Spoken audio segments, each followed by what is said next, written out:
Warpugs. So, today we're going to be checking out terrible writing advice, and it's the first time I've ever seen this channel flat out. And this is about the GRIMDARK. Oh boy. The comment underneath it says, all Warhammer 40k fans with the capacity to laugh at themselves should watch this at least once. Well, here we are. We're checking it out. So,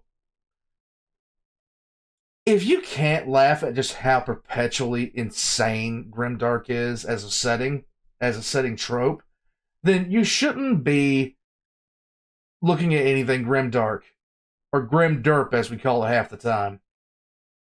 Because the edges on it are so sharp it can draw blood. I'm just saying.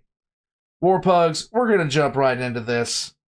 Terrible writing advice's links are going to be in the description down below. I highly recommend that you check them out, because this is one of the most requested videos in the other request tab in the Discord. Check the links in the description below for my links, for Patreon, and everything else like that, especially Discord. And let's jump into it. I got a feeling I'm going to feel targeted, but that's okay. Let's go. Prophecy. Doom approaches. Should this video be sponsored by Skillshare? Okay.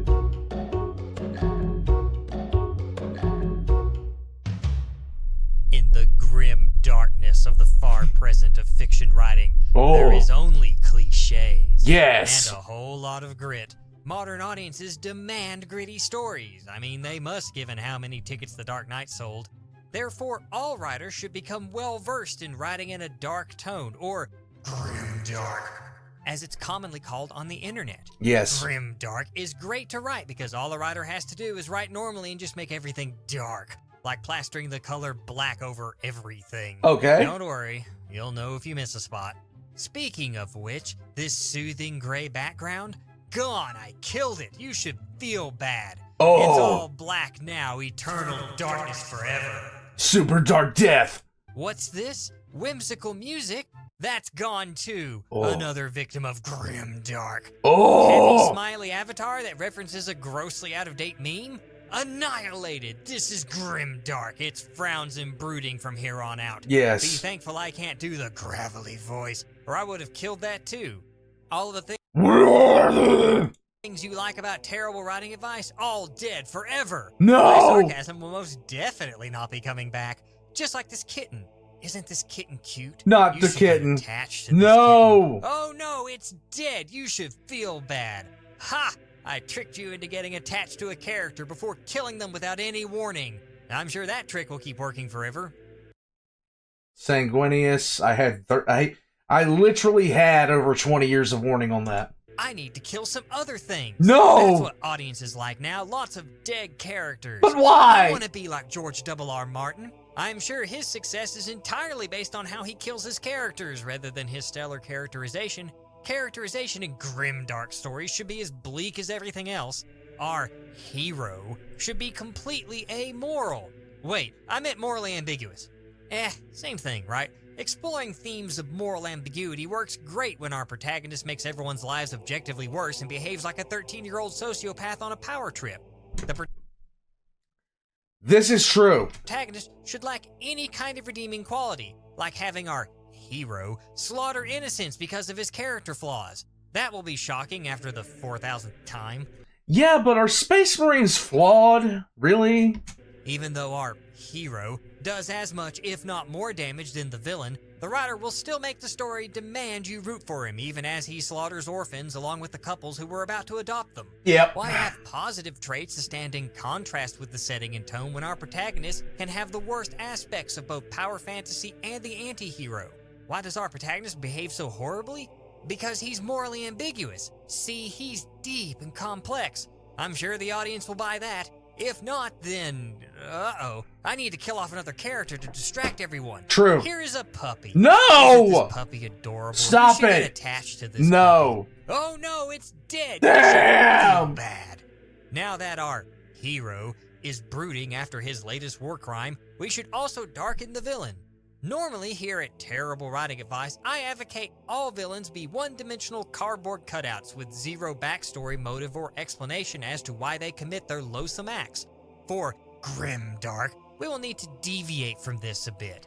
Our villains should have a nuanced and believable backstory with characterization that really allows the audience to connect and understand them in a fundamental way. The writer should then be shocked and frustrated at the audience's connection with the villain, so to compensate, the writer should make the villain commit atrocities so horrible that even an episode of terrible writing advice can't make funny.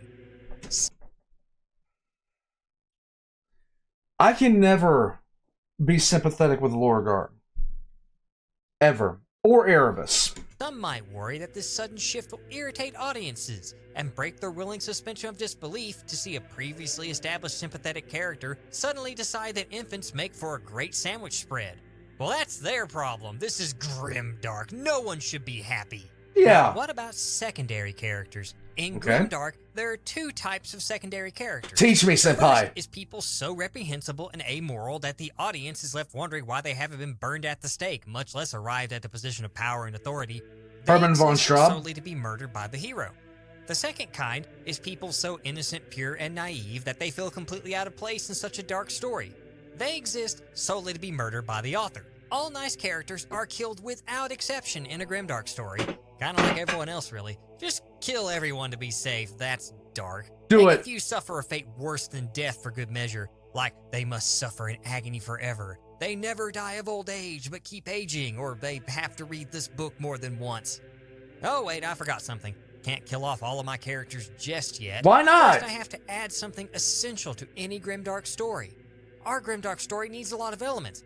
Death, destruction, fates worse than death, a complete lack of self-awareness, a brooding, oppressive tone, and most of all, Hold on a second. My extremely niche genre fiction book will be so awesome that it will solve all the world's problems and get no negative reviews. a brooding, oppressive tone, and most of all, a love triangle. No. Yes, even in the eternal darkness of a grimdark story, there needs to be a romantic subplot shoved in there somewhere. Nah. Who wins the love triangle? It doesn't matter because everyone dies tragically anyway. With our characters all set to die, the writer is free to develop a grimdark setting. Human Okay. societies are built upon mutual cooperation and complex social systems. Grimdark societies are built upon mutual exploitation and social systems that don't function at all. Right. Is it a science fiction setting? Then it's a horrible, unsustainable dystopia. Is it urban fantasy? True. Supernatural monsters will munch on normal humans like popcorn, but still remain hidden somehow. Or have all of our superheroes become monsters, because that's what we loved about comics, right? Right. To see our beloved heroes who brought joy to our childhoods turning into bloodthirsty psychos. Okay, that dialogue box right there makes way too much sense considering everything that I've seen. How many times have they reset the Marvel Universe? Psychopaths because of comic book logic. Fantasy is great for grimdark because any criticism lobbed at the setting can be dismissed by saying it's historically accurate. Sources? I watched it in a movie once. A grimdark setting should present life as so awful that the reader seriously wonders how people even get up in the morning, or wonder why absolutely no one has thought of a way to improve conditions. Why don't people band together and try to fix things? Because grimdark. Why hasn't an external, better system supplanted the current, barely functioning one? Because grimdark. How does such a woefully inefficient system manage the logistical nightmare of endless total war? Because I murdered a baby seal. That's Why? Makes me feel bad. Don't forget to fill the setting with factions as awful as the characters. No need to consider or discuss exactly how these factions rose to power in the first place, or how they maintain their hold on a society despite having an approval rating that slips into the negative. Nor should any of the factions make even token efforts to improve things. They should all be brutally repressive regimes founded on fear and terror that have inexplicably stayed in power for centuries. Just base them on the Nazis, like in the Evil Empire video. I hear those guys had a long shelf life. Yeah. Tying in each faction's ideology with the theme of the setting, or showing how each faction gradually descended into its current state, just isn't bleak enough for grimdark, because it could accidentally give the audience hope that the story might get good. Best to crush that hope early. Just like this, crap. I'm running out of cute animals to kill. I think the audience might be starting to see through that trick. Don't forget to darken the other parts of the setting. Everything powered by Contrivium? It's made out of ground-up widows. MacGuffin everyone's fighting over? Turns out it is actually powered by pure evil. Yay! Magic? That's energy harnessed from the souls of the damned. Accurate. Hyperspace? You have to travel through Cthulhu's back lawn. Crude oil? That's made from ancient dead creatures. Don't forget to True. add a dash of cosmic horror. The universe itself is out to get the characters just as the writer is out to get the audience. Remember that GRIMDARK is all about wearing down the audience by killing off characters and making things so hopeless and jaded that they just don't care anymore. Drowning everything in inky darkness is the best way to handle GRIMDARK. Never should an author use contrast or humor to take the edge off. Just keep lumping on more and more endless blackness until the whole thing becomes a twisted parody of itself and one huge joke. Then when everyone's making fun of your setting, just double down and keep going into that dark void. Yeah. And if a writer gazes long into GRIMDARK, GRIMDARK also gazes into you. And then it tries to sell you its merch. Ha! We will never let you have this video sponsored, Dark Lord. Yes, yes, blah, blah, heroic defiance, blah. I am in a hurry. JP keeps bugging me about the length of these character skits, as he calls them. Okay. I don't know what he's on about. I am the Dark Lord. I am the epitome of conciseness, the very form of succinctness. I never ramble. I move with terrible and evil purpose in all that I do. I do not repeat myself, nor do I fall into repetition. Okay. I am always to the point. Okay. What was I doing again? No You idea. are about to steal this video's sponsors, Skillshare, and inadvertently set into motion an ancient prophecy that will doom the entire terrible writing advice cinematic universe. Oh I no! don't know what a cinematic universe is, but it sounds like it will make a lot of money. Unless you're DC. Oof! No, how did you get so powerful? Money. Oh, Yeah. Speaking of which, now at long last I finally possess Skillshare. Oh. By tapping into the ley line network called the Internet, I can Interwebs. access this vast store of collected knowledge. They have 20,000 classes in writing, design, business, technology, and more. yeah, but you are forbidden. Foolish mortal. I need but a simple spell called a premium membership. Ha! That's an odd name for a magic ritual. Regardless Have you watched anime? Like, have you watched anime? with this premium membership, you can have access to unlimited high-quality classes and gain ancient knowledge and power. Behold, Yes. First, I shall absorb Susan Palmquist class on writing point of view. Okay. Now I can jump into any character's head. Now I shall take a class on the Unity game engine. Surely that will allow me to construct an engine that can unify the world under my iron fist. Okay. No! Yes. Yes. Soon I will send my forces to skl.sh/TWA4 or through the magic portal link in the description below. They shall gain It will be in the description, my guys. 2 months of Skillshare for free. And maybe they'll finally learn something useful rather than lazing about in the dungeon all day long. Why do you keep explaining all this? What? Are you not supposed to do that? No. That's what they said to do in villain school. Okay. Now cease your stalling. Nothing you can do will stop me now. For the Empire! Son of a...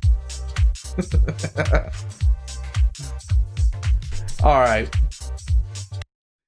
This is strikingly true about the 40K setting. Eventually, I'm going to make. Eventually, I need to do something about why 40K works the way that it does. Why it actually works as a setting, and why I don't think that things like.